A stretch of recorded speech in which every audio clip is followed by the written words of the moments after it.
하나님 말씀 드리겠습니다. 자, 누가복음 4장 14절에서 30절까지 말씀입니다. 우리 한 절씩 교독하겠습니다.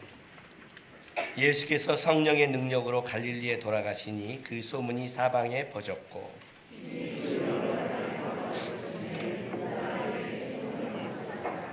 예수께서 그 자라신 곳 나사렛에 이르사 안식일에 늘 하시던 대로 회당에 들어가사 성경을 읽으려고 서심해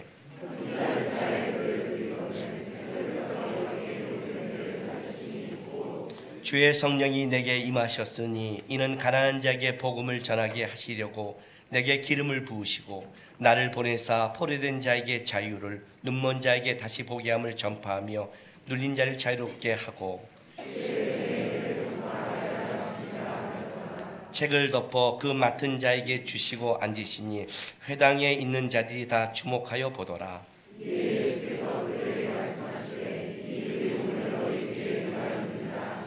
그들이 다 그를 증언하고 그 입으로 나오는 바 은혜로운 말을 놀랍게 여겨 이르되 이 사람이 요셉의 아들이 아니냐.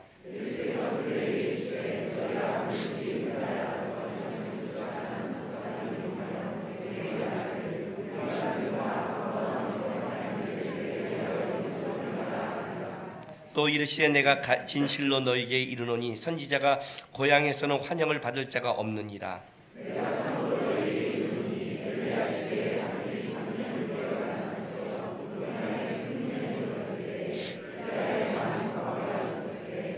엘리야가 그중 한 사람에게도 보내심을 받지 않고 오직 시돈 땅에 있는 사렙다의 한 과부에게 뿐이었으며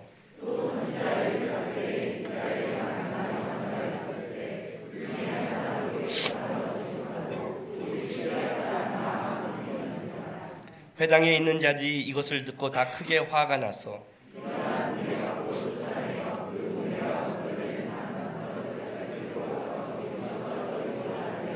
예수께서 그들 가운데로 지나서 가시니라. 아멘.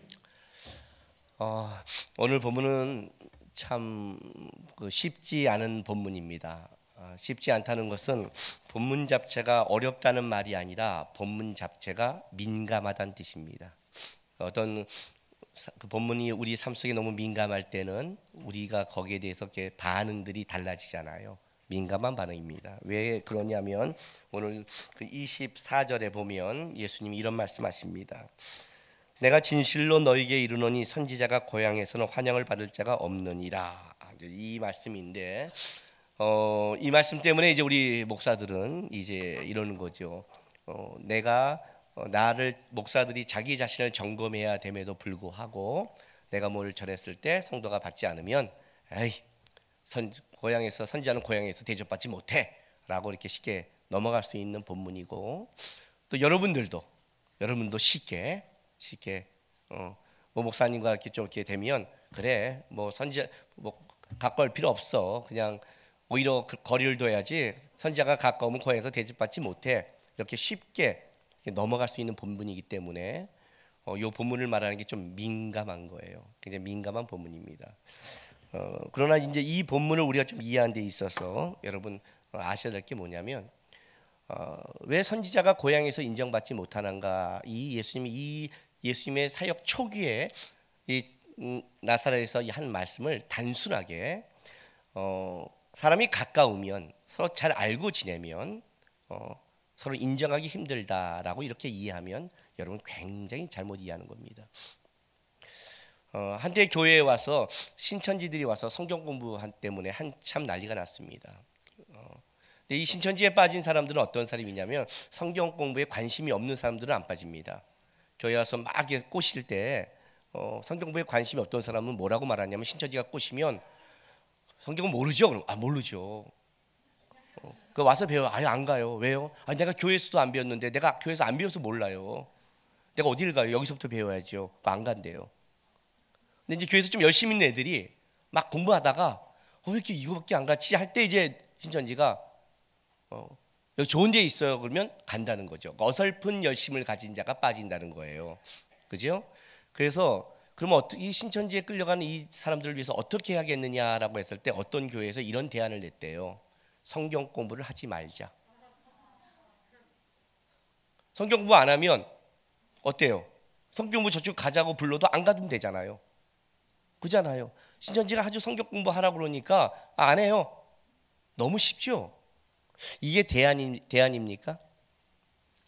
아니죠. 이거는 그냥 무식하게 평생 가자는 뜻이죠. 이런 식의 대안인 거예요. 좀 거리를 둬야 돼. 좀 가까우면 안 돼. 이렇게 말을 해요. 이걸 그런 식의 본문이 아니라는 거예요. 여러분, 예수님과 가깝지 않게 지내서 어떻게 하시려고요? 지금 예수님이시거든요. 목사님은 예수님이 아니잖아요. 여호수아가 모세와 가장 바짝 붙어 갔어요. 모세의 연약함과 모세의 부족함을 누구보다 잘 아는 자가 여호수아였어요. 그러나 여호수아는 모세에 가장 바짝 붙어 갔기 때문에 다음 시대 지도자가 됐어요. 엘리사가 엘리야에게 바짝 가서 2배의 영감을 부탁했어요. 믿음의 사람과 영적인 사람과 가까이 하지 않고 영적인 은혜가 흐른다고 생각하세요? 그죠? 영적인 사람과 목사님과 가까이 상처받지 몰라 거리를 두면 그러면 신앙이 자랄 것 같다고 생각하십니까? 전혀 아니죠. 전혀 아니죠. 신앙이 있는지도 모르고 주님 앞에 쓴다는 걸 기억하셔야 돼요. 이게 무슨 말이냐면 우리가 처녀 총각 때 이렇게 만날 때에는 저 사람이 좋아 보이지만 딱 결혼을 하면 어떻게 돼요? 내가 처녀 때 연애했던 만났던 여자가 아니고 연애했던 때 만났던 남자가 아니죠. 살아보면 달라지죠. 그죠? 살아봐야 내가 부족한 걸 알죠. 결혼 전에는 내가 굉장히 훌륭한 남자 같고 훌륭한 여자 같지만 결혼해보면 내가 부족한 남편, 부족한 아내임을 결혼해보면 알죠. 더욱 깊게 하는 것은 애를 낳아보면 내가 얼마나 죄인 중에 괴수인 걸 알죠. 야, 내 새끼인데 원수 같거든요. 그런 걸 보는 거예요. 이거는 결혼해보고 가봐야 나를 아는 거예요. 그럼 그게 무슨 유익이 있을까요? 예, 주님 앞에 무릎 꿇게 하죠. 내가 이렇게 부족하구나. 내가 내 자식도 이렇게 생각하는구나. 나와 평생 붙여준 믿음의 사람과도 내가 못 가는구나를 알면서 뭘 배우냐면 나를 알고 그러면 주의 은혜를 알고 주를 붙잡는 거죠. 아니고 그냥 자기는 자기가 좋다고 교회 와서 예배드리고 아무나 안 부닥치니까 부닥친 사람이 없으니까 자기 속이 안 드러나니까 그렇잖아요. 웃으면서 아 그러세요 하고 헌금하고 그것을 신앙이라고 착각하고 주님 앞에 섰는데 주님이 너는 평생에 잘한 게 한 개도 없었다 라고 말한다면 불쌍하잖아요. 불쌍하잖아요. 지금 그 얘기를 하고 있는 거예요. 이 본문을 가지고 단순하게 야 가깝게 지내면 대접받지 못해 그러려고 성경에 이걸 넣은 게 아니라는 거죠. 이 본문은 예수님의 초기 사역부터 이스라엘이 갖고 있는 영적인 문제가 무엇인가를 드러내고 싶은 거예요.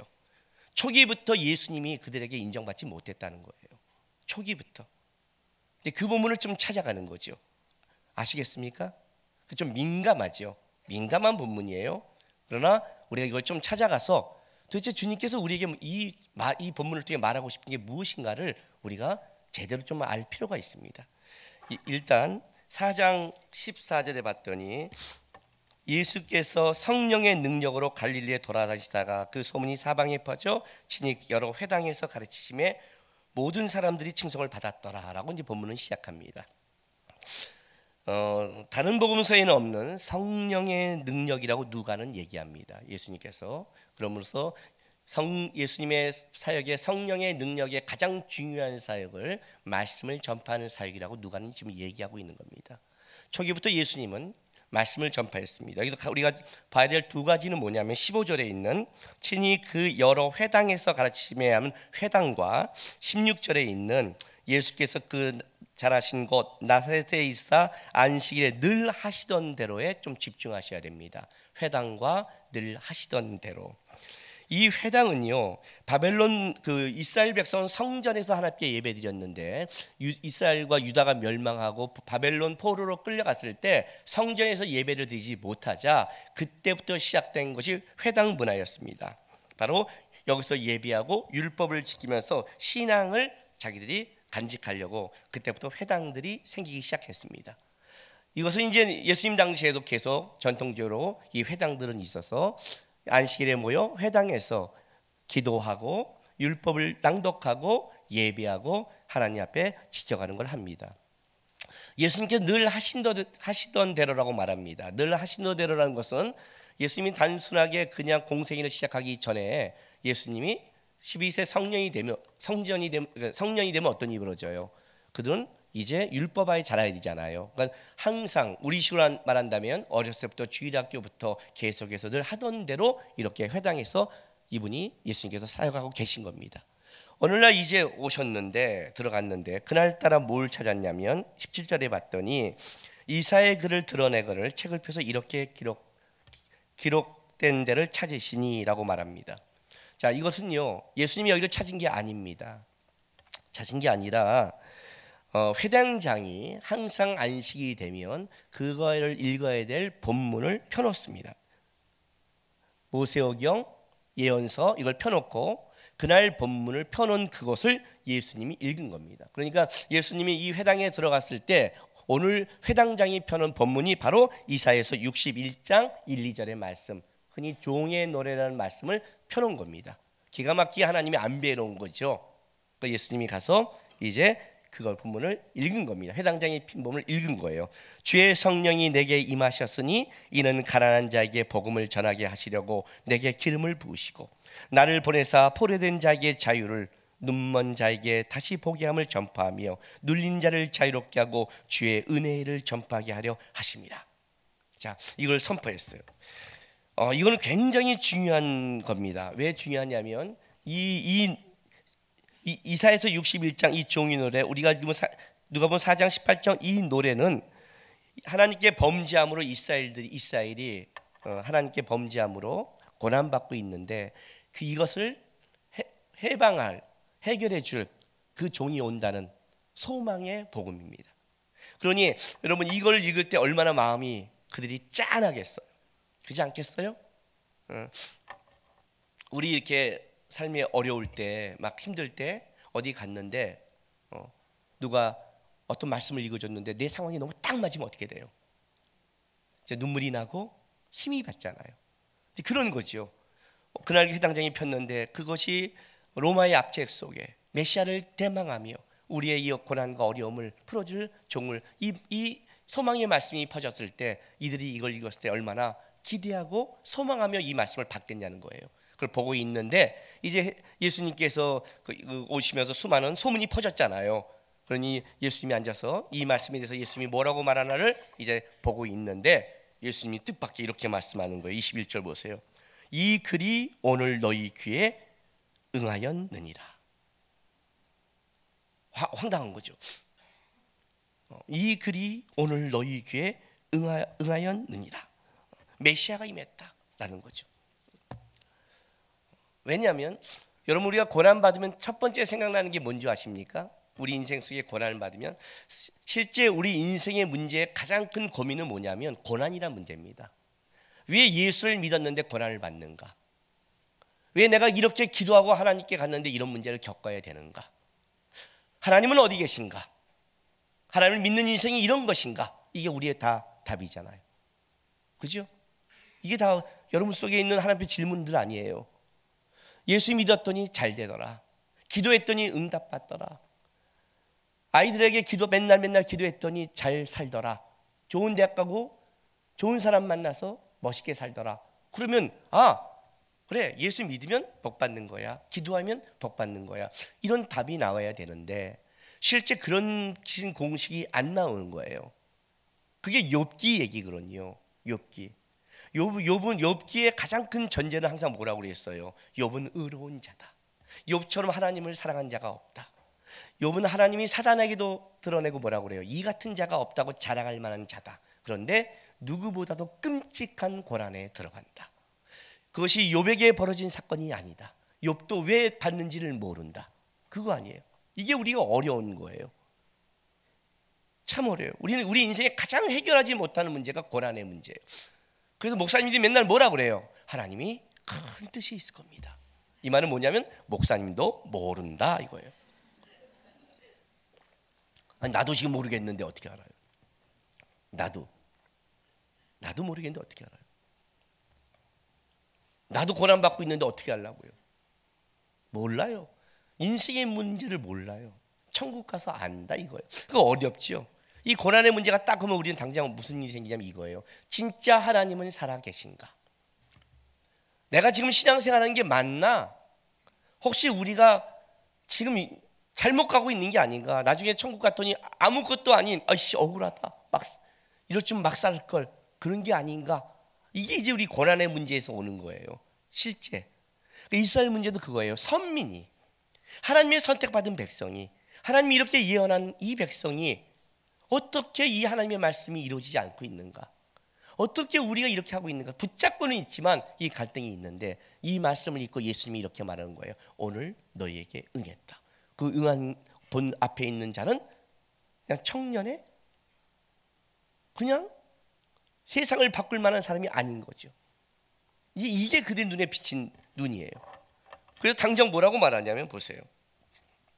22절에 그들이 다 그를 증언하고 그의 입으로 나오는 바 은혜로운 말을 놀랍게 여기 이르되 이 사람이 요셉의 아들이 아니냐 그래요. 요셉의 아들이 아니냐. 그리고 23절에 예수께서 그들에게 이르시되 이제 그들의 마음을 아신 거예요. 이르시되 너희가 반드시 의사가 너 자신을 고치라는 속담을 인용하여 내게 말하기를 우리가 들은 바 가버나움에서 행한 일을 내 고향 여기서 행하라 하리라. 또 이르시되 내가 진실로 너희에게 이르니 선지자가 고향에서 환영을 받을 자가 없느니라. 자, 일단 여기서 잘라서 우리가 좀 이해하셔야 돼요. 요셉의 아들 아니야? 이렇게 말했더니 속담을 인용했어요. 의사가 너 자신을 고치라. 쉽게 말하면 이거죠. 자기 병을 먼저 고쳐야 용한 의사지 이거예요. 네가 용한 의사라면 네 병부터 고쳐야지. 네 병을 못 고치고 어떻게 네가 용한 의사야? 남을 고쳐? 증명해봐 이렇게 말하는 거예요. 왜? 우리 눈에는 넌 요셉의 아들이니까. 지금 뭐가 대치됐냐면 이게 크게 대치된 거예요. 하나는 뭐냐면 하나님께서 보낸 하나님의 이사야서 61장의 영적인 말씀과 예수님 오신 그 영적인 은혜와 권위와 요셉의 아들 육적인 것과 대비되는 거예요. 둘 다 근거가 있어요. 둘 다 근거가 있어요. 왜냐하면 예수의 소문이 예수의 기적과 이적이 성령의 인도하심 속에 분명히 달랐거든요. 예수님의 권위가 다른 거예요. 그들이 보기에도 완전히 달라요. 왜냐하면 오늘 이 4장 끝에 보면 28절에 보면 이제 예수님이 말씀을 듣고 이들이 크게 화가 나거든요. 화가 나서 29절 보세요. 일어나 동네 밖으로 쫓아내어 그 동네에 건설된 산 낭떠러지까지 끌고 와서 밀어 떨치고자 한 거예요. 왜냐하면 나사렛 성읍은 다 산비탈기 배경이 돼 있어 삼면이 바다예요. 그래서 밖으로 조금만 나가면 이 절벽이 너무 많아요. 그러니까 가까운 데 끌려가서 밀려고 그러는데 30절 보세요. 예수께서 그들 가운데 지나서 가시는 거예요. 그러니까 예수의 권세가 그들을 압도하는 거예요. 사람의 인원수로 본다면 예수님을 잡아 밀을 수 있잖아요. 끌고 가는데도 그 예수님의 권위와 그것을 그들이 함부로 못하는 게 분명히 있는 거예요. 그러니까 그들 눈에도 다른 거예요. 예수님의 권위와 말씀과 행한 것이 다른, 분명히 이것은 어떤 영적인 역사가 있음에도 불구한 것이 근거가 분명히 여기도 있고 이쪽은 또 어떤 근거가 있느냐? 요셉의 아들이라는 근거가 있는 거예요. 예수님께서 12살에 예루살렘에 올라갈 때는 비범한 모습을 보였죠. 성전에서 랍비들과 대화하고. 그러나 예수님께서 돌아가셔서 30대까지 공생애를 시작하기까지는 그는 평범한 인생을 사셨어요. 순종했고 몫으로 살았고. 그러니 그들에게는 헷갈리는 거예요. 이쪽도 근거가 있고 우리와 30년을 살아봤던 육적인 모습도 있었고, 그러나 여기 뭐가 있는 거예요? 또 하나 성령 어떤 다른 여태까지 보지 못한 영적인 권위와 이적을 행하는 모습과 그의 말 하나하나에 우리 심령을 찌는 분명히 이 두 가지 모습이 공존하고 있는 거예요. 공존하고. 그런 걸 보면서 뭐라고 그래요? 요셉의 아들 아니냐예요. 자, 가까이 보고 가까이 삶을 본 게 장애가 될 때가 있죠. 자, 이것 때문에 아까도 말했지만 가까이 보지 않는 게 대수야. 지금 그 얘기를 하고 싶은 게 아니에요. 가까이 본 게 뭐가 문제가 됐는지를 성경은 지금 말하고 싶은 거예요. 그걸 지금 말하고 싶은 거예요. 예수님께 가까이 가야 되잖아요. 믿음의 길을 가야 되잖아요. 그때마다 너희 속에 똑같은 문제가 벌어진다는 거죠. 그게 뭔지를 알아야죠. 그것 때문에 예수님이 이제 뭐라고 말씀하시냐면 예를 들어요. 그 예가 바로 엘리야와 엘리사의 예예요. 보세요. 26절 보세요. 25절. 자, 선지자가 고향에서 환영을 받지 못한다 해놓고 예수님이 어떤 예를 드냐면, 내가 참으로 너에게 이르노니 엘리야 시대에 하늘에 3년 6개월간 닫히어 온 땅에 큰 흉년이 들었을 때 이스라엘에 많은 과부가 있었을 때 엘리야가 그 중 한 사람에게도 보내심을 받지 않고 오직 시돈 땅에 있는 사렙다의 한 과부에게 뿐이었으며 라고 가요. 우리가 알고 있죠? 이 열왕기상 18장의 얘기를 우리가 엘리야가 아방에 가서 3년 6개월 이 땅에 기근이 될 것이라고 얘기하고 도망가죠. 도망가서 어디 가요? 시돈이에요. 시돈은 어디냐면 시돈은 바로 아합의 부인인 이세벨의 고향이에요. 그럼 어떤 땅이냐? 이세벨은 누구예요, 여러분? 가장 인류 역사상 우리가 독한 여자가 있죠. 왕비들 중에, 그죠? 장희빈 나타나잖아요. 그런 독한 여자 중에 최고가 저는 이세벨이라고 생각을 해요. 왜냐하면 엘리야가 진짜 하나님의 능력으로 하늘에서 불이 내려서 번제단을 태우고 850명을 죽였는데 눈 하나 깜짝하지 않는 여자예요. 보통 이런 여자들 심장이 덜렁거려야 되거든요. 눈 하나 깜짝하지 않고 뭐라고 그래요? 엘리야한테 너 그대로 죽여버릴 거야. 여기에 엘리야가 놀라, 엘리야가 도망갈 정도로 만든 무서운 여자죠. 시돈은 바로 우상숭배의 본고장이죠. 우상숭배의 본고장이죠. 여기서 그 여인이 온 거죠. 근데 놀랍게도 이 여인은 시돈 땅으로 가보내는 거예요. 이게 무슨 말이에요? 엘리야는 선지자의 대표예요, 여러분. 선지자의 대표예요. 선지자의 대표인 선지자를 보내서 하나님께서 말을 했음에도 엘리야를 필신시킬 것이 누구예요? 이스라엘에는 없었다는 거예요. 다른 말로 할까요? 이스라엘 어떤 사람도 엘리야를 받을 만한 믿음이 없는 거예요. 그 얘기를 지라는 거예요. 이스라엘에서 예수를 안 받듯이 이스라엘을 왜 선택했는데, 왜 그들을 선민으로 만들었는데, 왜 율법을 줬고 하나님의 기적과 이적을 체험했는데 이 땅에 예수를 오게 하셔서 제사장 나를 삼으려고 그 많은 은혜와 사랑을 베풀었는데 그게 오히려 예수를 더 배척하는 거예요. 엘리야가 하나님이 선지자인 대표는 엘리야를 보냈는데 그 엘리야를 이스라엘 백성 어떤 여인도 받지 못하는 거예요. 그 얘기를 하는 거예요. 오히려 시돈 땅에 있는 우상숭배 땅에 있는 한 여인이 엘리야를 영접하고 그를 봉양했다는 거예요. 그 얘기를 하나 끄집어 나왔어요. 또 하나는 뭐냐면 엘리사예요. 자 보세요. 또 선지자 엘리사 때 이스라엘에 많은 나병 환자가 있었을 때 그 중에 한 사람도 깨끗함을 얻지 못하고 오직 수리아 사람 나만 뿐이었느니라. 이것도 우리가 열왕기하에 잘 알고 있는 거죠. 그죠?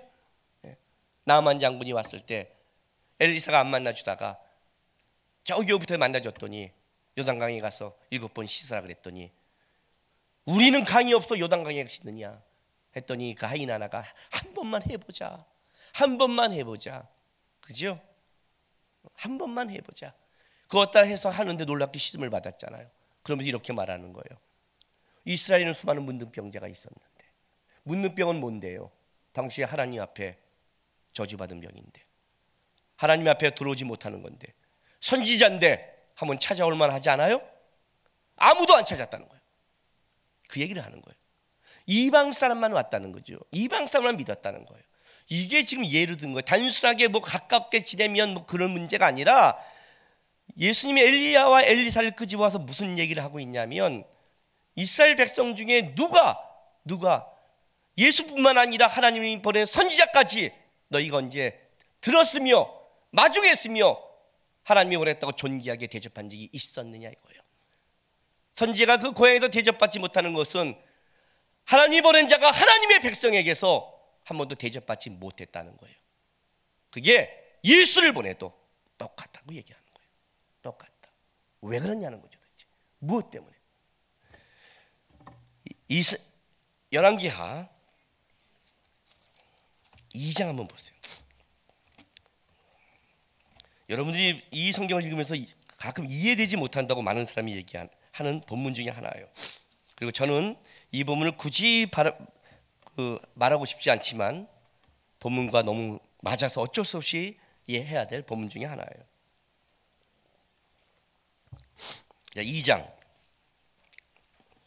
열왕기하 2장 23절에서 25절 보세요. 563쪽 찾았어요? 찾았죠? 엘리사가 거기 베델로 올라가더니 그가 길에서 올라갈 때 작은 아이들이 성읍에서 나와 그를 조롱하여 이르되 대머리에 올라가라 대머리에 올라가라 하는지라.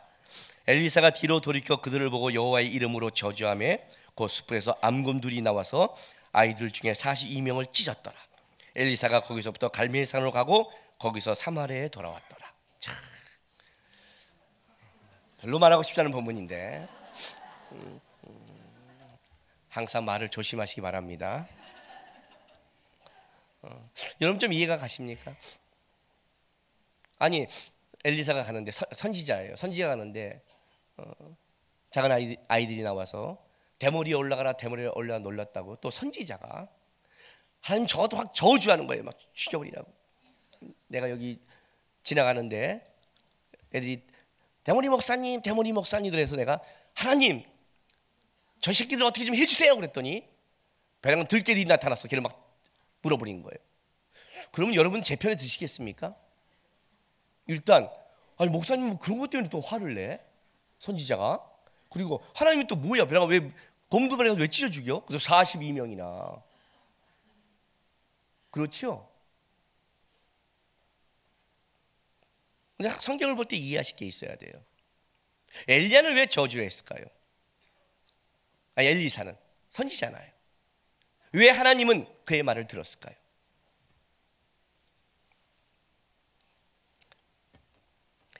열왕기하 2장은요 보세요.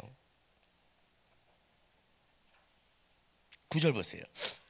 건너매 엘리야가 엘리사에게 이르되 나를 내게서 데려감을 당하기 전에 내가 내게 어떻게 할지를 구하라. 엘리사가 이르되 당신이 성령이 하시는 역사가 갑절이나 내게 있게 하소서 하는지라.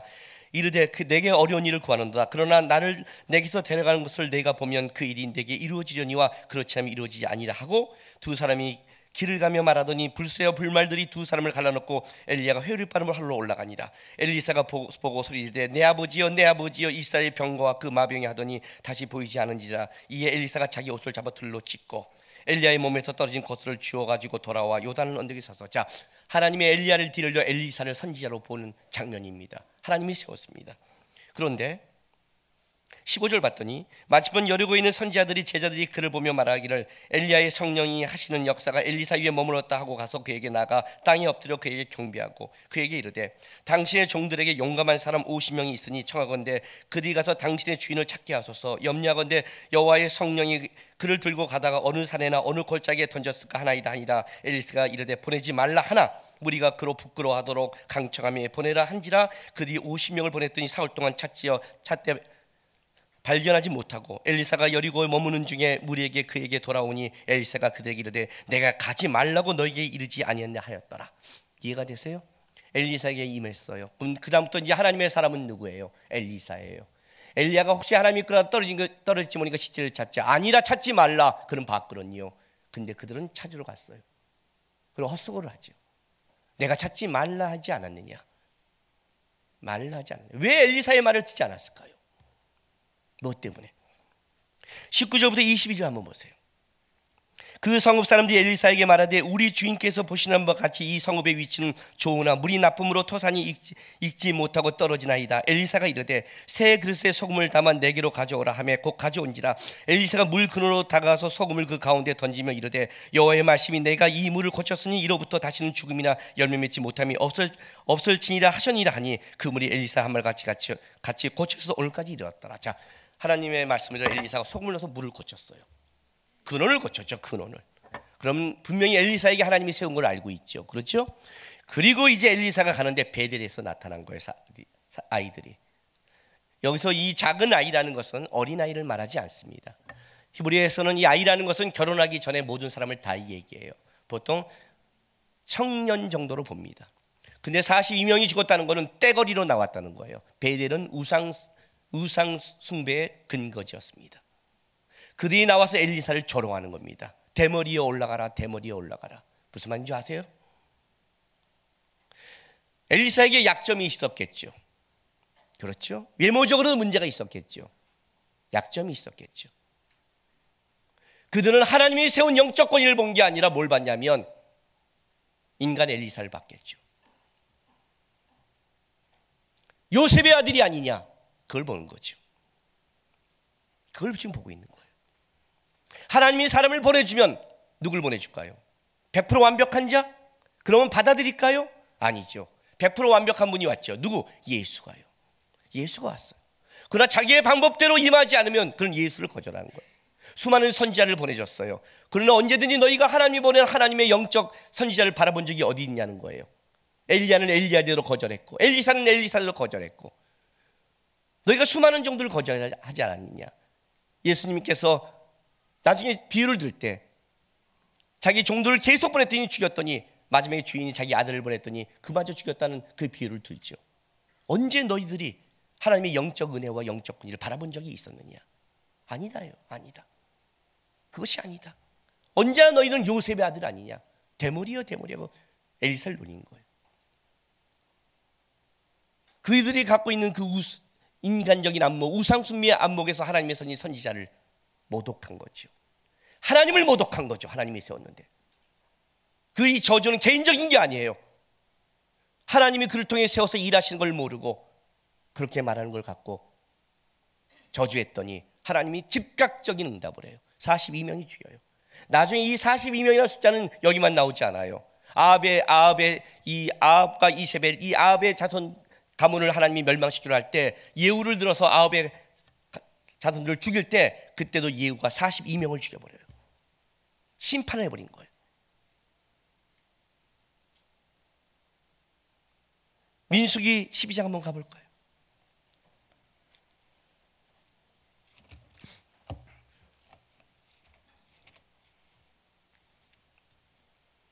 구약성경 215조. 민수기 12장 1절 한번 보세요. 모세가 구스 여자를 취하였더니 그 구스 여자를 취하였으므로 미디안과 아론이 모세를 비방하니라. 그들이 이르되 여호와께서 모세와만 말씀하셨느냐 우리와도 말씀하지 아니하셨느냐 하며 여호와께서 이 말을 들으셨더라. 이 사람 모세는 온유함이 지면의 모든 사람보다 더하였더라. 여호와께서 갑자기 모세와 아론과 미디안에게 이르시되 너희 세 사람은 해막으로 나오라 하시니 그 세 사람이 나아가매 여호와께서 구름 기둥 가운데서 강림하사 장막문에 서시고 아론과 미디안을 부르시니라. 그 두 사람이 나아가매 이르시되 내 말을 들으라. 너희 중에 선지자가 있으면 나 여호와가 환상으로 나를 그에게 알기도 하고 꿈으로도 그와 말하기도 하거니와 내 종 모세와는 그렇지 아니하니 그는 내 온 집에 충성합니다. 내 종 모세라고 말합니다. 모세가 구스 여인을 취한 것은 잘못된 겁니다. 이방인을 취한 건 잘못된 거예요. 이해가 됐어요? 온전치 못한 거죠. 온전치 못한 거였어요. 그런데 이것이 미디안과 아론이 그를 잡았을 때 하나님이 놀랍게도 지금 누구 편을 듣냐면 모세 편을 들었어요. 왜요? 왜 그랬을까요, 여러분? 이게 어렵죠. 이게 민감한 본문이에요. 그래서요. 내종 모세예요. 박영선 목사님이 이런 말씀하시더라고요. 한 사람이 질문을 했어요. 모세가 그렇게 충성했는데 왜 모세가 마지막에 하나님이 반석을 명하할 때 반석을 쳤더니 가나안 땅에 못 들어가게 했을까요? 이건 좀 너무한 거 아니에요? 했더니 이렇게 말씀하더라고요. 왜 그런 줄 알아? 이렇게 모세에게 이렇게 말한 거야. 모세가 열이 받았죠. 여러분 진짜 이스라엘 백성들은요 깐족돼요. 말이 진짜 밉게 해요. 밉게 할 뿐 아니라 깐족되게 말해요. 보세요 여러분. 그때 우리가 그 자리에 있으면 가마솥에 있는 고기가 무슨 노예가 가마솥에 고기를 그렇게 많이 먹겠어요. 뭐 어쩌고 저쩌고 우리를 죽겠느냐 이 말 한마디 하면 그냥 그게 아니라 진짜 얘네는 이게 쑥쑥 긁어요. 하여튼 달란트가 특별한 애들이에요. 오직하면 모세가 하나님만 붙잡고 나가겠어요. 오직하면 말이 안 되는 거예요. 껄핏하면 던지려고 그러고 껄핏하면 덤비고 조금만 어려우면 불평하고 우리를 광야에서 죽게 하려느냐 맨날 말하고 그렇게 온 거예요. 모세도 쌓일 만큼 쌓였죠. 쉽게 말하면 그냥 명하는데 우리가 쳤어요. 성질을 냈죠. 근데 하나님이 이렇게 말했다는 거예요. 모세야 내 백성이야. 아무리 깐족되고 아무리 너를 성질나게 해도 내가 너에게 맡긴 내 백성이야. 내 백성이가 네가 화를 내? 나를 놓쳐? 이해가 되세요? 다른 말로 할게요. 이렇게 말한 거예요. 미디안과 아론에게. 내 종이야. 부족한 면이 있고 어려워도 내 종이야. 내가 끌어가. 이렇게 말하는 거죠. 하나님은 보이니? 엘리사가 부족해. 부족한 자로 끌어간, 부족한 그 자를 채우는 건 나야. 왜 엘리사를 봐? 내가 끌어가는데, 내가 만들어가는데, 내가 성취하는데 하나님은 안 보이니? 부족한 사람만 보이니? 너희가 보고 있는 게 뭐니? 너희가 불편한 게 뭐니? 다 요셉의 아들이라는 네 눈의 안목과 생각 아니냐? 인간이 먹는 안목과 생각이 뭘 끌어갈 수 있겠니? 항상 너희는 그랬다. 엘리야를 보내도 그랬다. 엘리사도 그랬다. 약점만 찾고 대머리여 하고 엘리야의 말도 듣지 않고 오히려 저기는 이방 여인들은 순종했음에도 불구하고 말씀과 은혜를 그렇게 입었음에도 한 번도 너희는 받은 적이 없었다. 언제 너희가 하나님을 믿었니? 하나님을 바라보면 그따위 말이 나올 것 같니? 다른 말로 할까요? 하나님 우리 집은 왜 이 모양이에요? 하나님을 믿니? 내 상황은 왜 이럴까요? 하나님을 믿고 있니? 항상 요셉의 아들 보이는 것 그거 아니었니? 그걸 끌어가는 하나님은 하나님을 본다면 그 뒤에 있는 하나님을 본다면 모세가 어떻게 반석에 칠 수 있으며 그 뒤에 하나님을 본다면 어떻게 엘리사를 조롱할 수 있겠으며 이 말씀에 의했다는 예수의 모습이 아니라 요셉의 아들이 아니라 그 뒤에 역사는 하나님을 봤다면 어떻게 이렇게 쉽게 이분이 진짜인가 보고 따라갈 생각을 하지 않고 어떻게 이렇게 쉽게 증명하라고 쉽게 말할 수 있을까? 예수님의 초기부터 시작부터 그들은 하나님과 하나님의 역사에서 관심을 갖지 않고 있었다고 증명하는 거예요. 이 구원의 역사는 하나님이 하신 거고 예수의 은혜와 사랑으로 한 거지 이스라엘 백성이 깨닫고 한 게 아니라고 증명하는 거예요. 근데 우리의 삶도 비슷해요. 우리는 결정적일 때 다 요셉의 아들만 보는 거예요. 누가 우리를 만족할 수 있을까요? 여러분이 여러분 스스로 만족이 안 되는데 내가 내 자신이 만족이 안 되는데 어떻게 내 아내가 만족되고 내 자신이 만족되고 나에게 붙여진 모든 사람이 만족될까요? 한 가지밖에 없지요. 이거를 이 부족함을 채우고 끌어가시고 완성시킬 하나님이 있다는 걸 바라볼 때 우리가 그 길을 갈 수 있는 거고 참을 수 있는 거고 기도할 수 있는 거고 기다릴 수 있는 거죠. 제가 한 예화 기억나세요?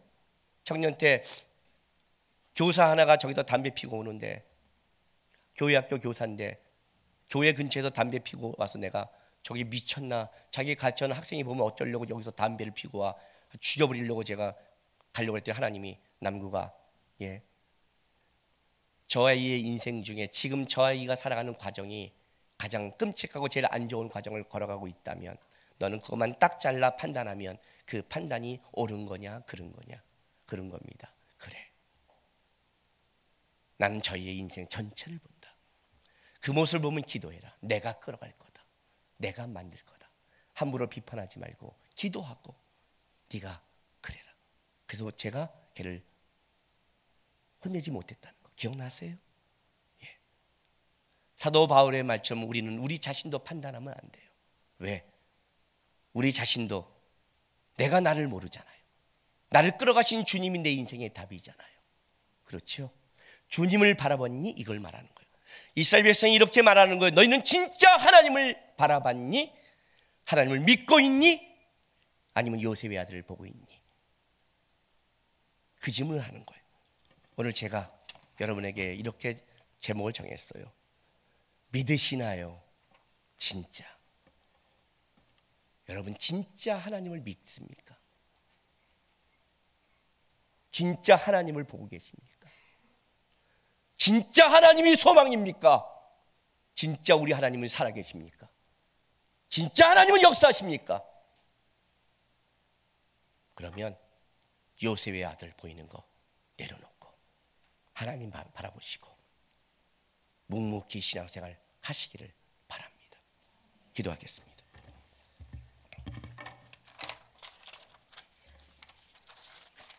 이 시간에 우리 좀 다짐해 기도하겠습니다.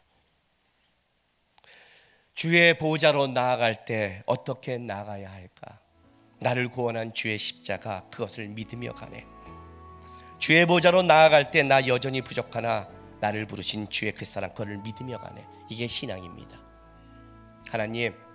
하나님 바라보겠습니다. 하나님 보겠습니다. 내 안목, 내 생각, 나에게 붙여진 것 이해하지 못한 길을 가더라도 그걸 통해 이루신 하나님 바라보면서 인간적으로 싸우지 않고 주님이 하실 기대하면서 믿음의 삶을 살아가겠습니다. 이 시간 다 같이 다짐의 기도하며 주 앞에 나가겠습니다. 기도하겠습니다.